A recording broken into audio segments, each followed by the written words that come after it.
These are the 5 biggest mistakes that you are making in your speed training that is not letting you get the results that you need to become the fastest and most athletic version of yourself as an athlete. But these are relatively simple, and so are the fixes. So let's dive into what the errors are, how to fix them so you can make improvements starting today to get more gains and get even faster. So let's get into it. So first, I think it's always worth putting out there the background of what goes into speed. And once you're strong enough, then can you turn that into power? So creating force fast. And then on top of that, the last biomotor quality is going to be speed, doing things just fast. And this will come back up later in the presentation. And the first one that most things that athletes do in training is too slow, either too slow or it's because they were too tired to actually run fast. There's 3 intensity zones in training. So the high intensity zone is going to be 95 to 100% of your best speed.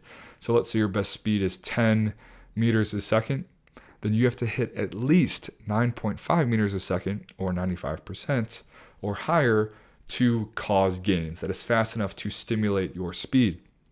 There is medium intensity. So that's going to be kind of 76 to 94% to where it's fast enough to accumulate fatigue and make you tired, but it's not that fast to where it's going to cause speed gains. And then last, there is low intensity, or basically 75% or less of your best speed.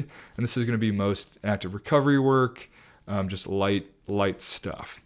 And this becomes an issue because most training, sport practice, and things like that is medium intensity kind of by default. Their speed work is structured and set up and executed more like conditioning. So when it's their time to actually sprint, they're too tired to hit the speeds that they need to actually hit. The main point of this is if you don't know if you're hitting 95% or not, then that would be just like trying to get stronger without actually calculating how much weight is on the bar. So the fixes for your stuff being too slow or you being too tired is first just how you set up your actual training week. And the fancy term here is called a high-low training model. So basically, your hard days are hard when it's your time to do stuff. But also on the flip side, make your easy days a little bit easier, your low days low. If you take the same training sessions, if you lay out your entire training week, you just move one session to that day and one session to that day and kind of things like that. So you're doing the same amount of stuff. It's just reorganized a little bit more intelligently and a little bit more thought out beforehand to where you have those little spurts of recovery in the middle.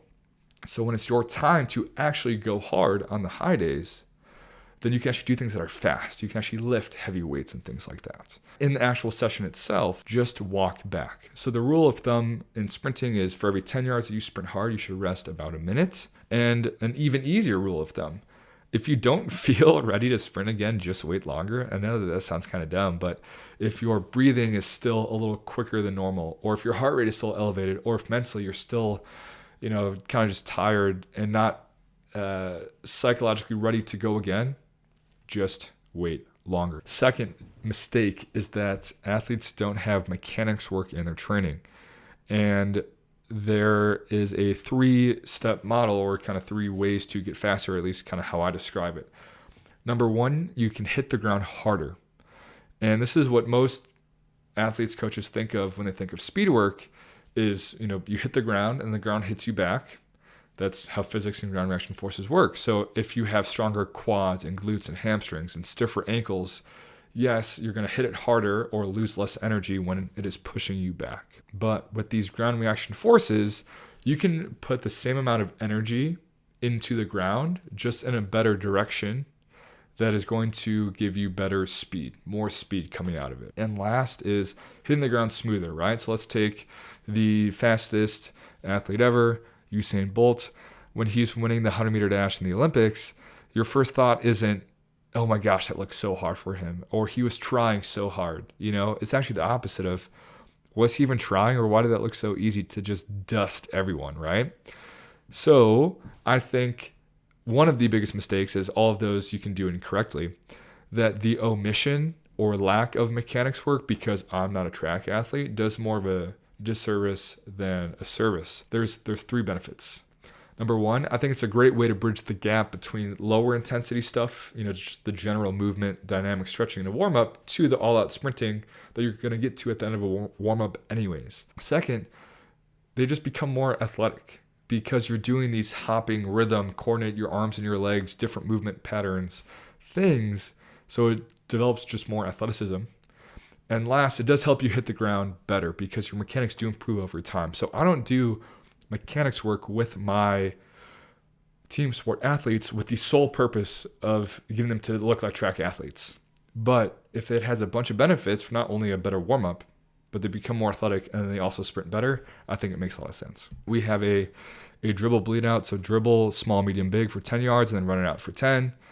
Can you feel high off the ground, good posture, strike the ground underneath your hips? And can you add speed into your sprint without tightening up? We have a banded bound. So the band is pulling back horizontally. So that means that the athlete has to hit back horizontally for the ground to push them to counteract the band. And then we have a triple hop banded A switch. So hip flexors, strength, ankle stiffness, coordination, posture because the band is pulling back at the waist, and just a lot to like in just a few examples of mechanics work. Mistake number 3, conflicting strength work. So strength work can conflict in the training week and the schedule, but also strength itself. So going back to this idea of a high-low model, so instead of going hour speed on Monday, hour lift on Tuesday, if you were just to take hour speed, hour lift, put them together, let's just say 45 minutes each.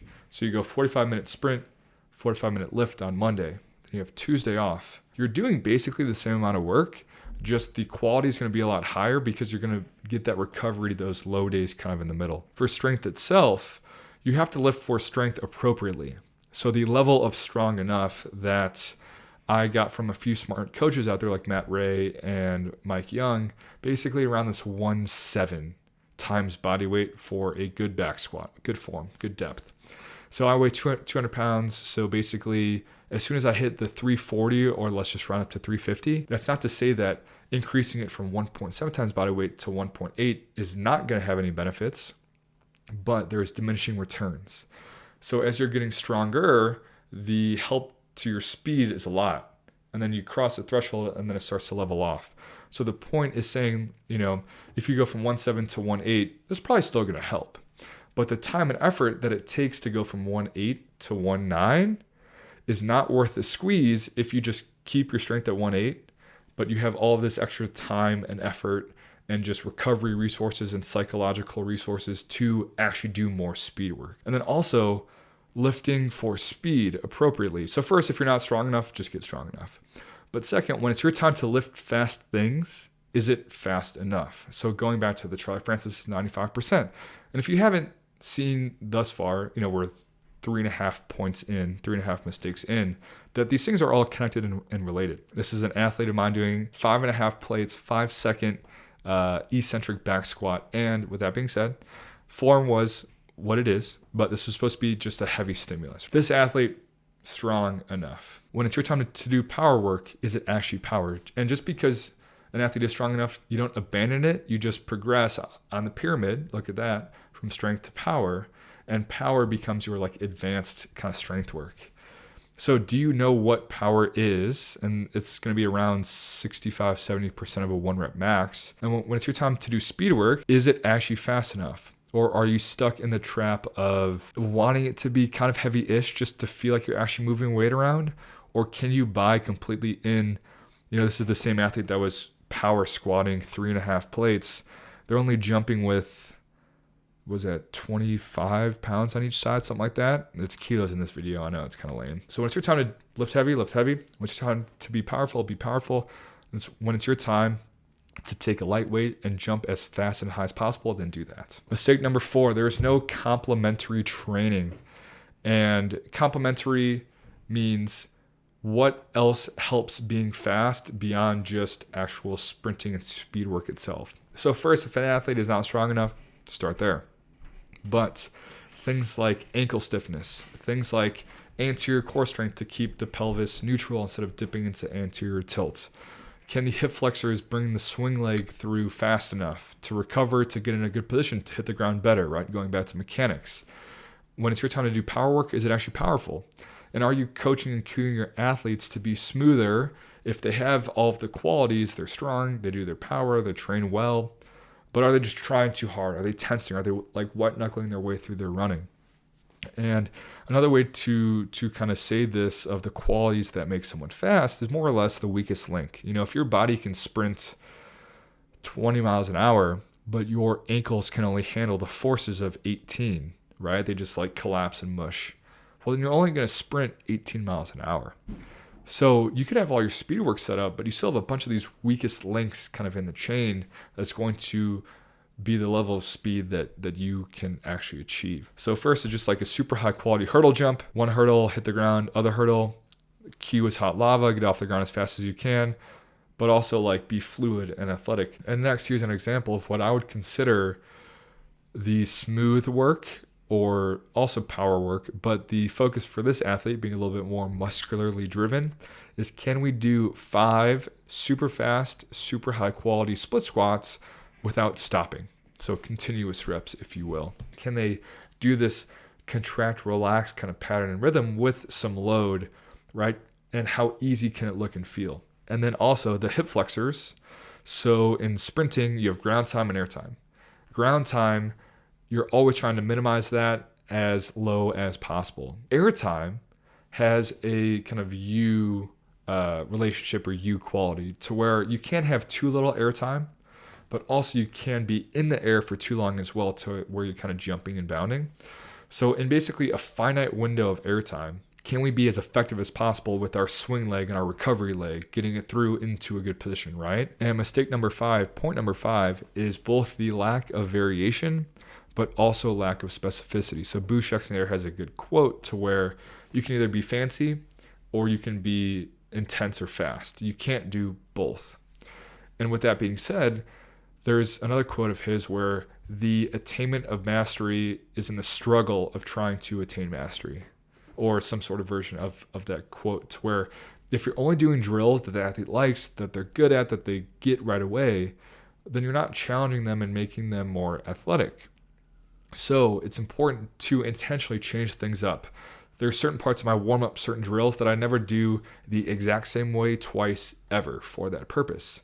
But on the flip side, when it is your time to be intense, when it is your time to lift heavy, when it is your time to sprint fast, are you setting it up to where it is as fast or as heavy or as high intense as possible? And this is one of the best things to come from kind of COVID, was training out on this turf soccer field and using the lines on the soccer field to be our constraints or our boundaries for tag. So navigating the constraints of the boundary, navigating your other teammates not wanting to run into them, and also trying to not be tagged. There's just a lot of good things to like here. And I can change this up every little configuration of lines on the soccer field. And the second video I have here is just a partner sprint race. The person in front lying on the stomach, person in back, hands and knees, because the person in front is at a disadvantage because they're in a harder position to get up from. I just say ready. The person in front gets to get up and sprint whenever they want, and the person in back has to react and try to tag them before, I think it was 10 or 15 yards. This is a great drill to where brain off, just run, compete. But also, you can never do the same partner configuration twice if you really try. There's so many ways to start a sprint. To summarize all of these things in just 3 points. You have to organize your training to let your heavy stuff be heavy, your fast stuff be fast, but also get some recovery to actually make those gains, right? So follow a high-low training model. Don't put too many reps of anything in a workout. Track the speed so you know if you are getting the intensity that you need, or that you are programming, or that you are assuming that your athlete is getting. Learn how to hit the ground better. And within that, mechanics drills. You're going to develop ankle stiffness, so it's going to help you hit the ground harder, but also doing these athletic coordinated drills are going to help you be smoother. So there's a lot of things to like about mechanics work. And everything has to come back to speed, to how you organize your training week, to how you coach and run the training session itself, to how and when you lift, to how and when you end your lifts with your accessory type exercises. So that's all I have for you. Hopefully you see the common connection points in there of how this is more similar than dissimilar. But those are 5 distinct mistakes that you are probably making, and the fixes to help you get even faster. So happy training.